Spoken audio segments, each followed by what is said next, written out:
Let's bring in Yusuf Alabarda now. He's a military analyst and former NATO officer. Great to have you with us, Mr. Alabarda. It's interesting. I think you've probably heard our guest just a second ago talking about how this will be perceived in Israel as a great success for Netanyahu. So I think it's important to look at it from both sides, from the Israeli and the Iranian perspective, from a military and a political point of view, as to the wins and losses for both sides. And let's start with Israel, first of all. What's your thought? Yeah, okay. Israel, from the very 20 years beforehand, started that ambition to get rid of the Iran's nuclear facilities. For that reason, it is not a new phenomenon started with Netanyahu, but without no doubt, Netanyahu will use it for his political career, no doubt about that. But the political goal of Israel, more than 25 years, let's say, to get rid of the nuclear facilities of Iran, especially after Iran declared that 60% of enrichment of uranium, the Israel, not only the Netanyahu, but the state mind also very addicted to get rid of these facilities. For this reason, I can say militarily, Israel got what he wanted. For that reason, the Netanyahu can use these for the next coming elections, that he got rid of the biggest threat inside Iran, which is the nuclear facilities, which can pose a big threat for the existence of the Israel, because Iran is the only country that will wipe out the Israel as a country from the map. But is that threat gone for good now? Or do we know that for sure? We cannot say yes, but the experts clearly says that according to satellite images, especially the Fordo nuclear facility has been eliminated and neutralized, which is very important. And also the Isfahan, the second important part of the nuclear enrichment program, has been neutralized by the Israel Air Force. And after the B-2 bombers has bombed the Fordo enrichment facility, now I can say at least 20 years Iran will not be able to enrich 90% of uranium. For that reason, the political goal of Netanyahu, but at the same time very important for Israel, whoever the prime minister will not change that they will get rid of the nuclear facilities of Iran, because they conceive it as a big threat of their existence. Right, and as we were just discussing, there's now even talk of maybe Netanyahu calling snap elections in Israel. So it's all to his advantage, potentially, which is a complete turnaround from even 2 weeks ago. Right, that is the nature of politics. If you have succeed your political goals, you will use it in the elections. So Netanyahu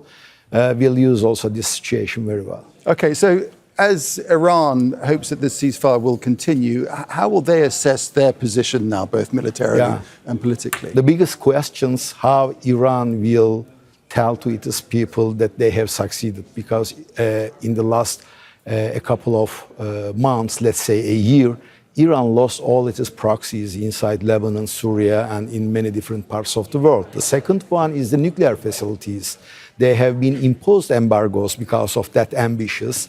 Now all the nuclear facilities have been damaged by United States and Israel.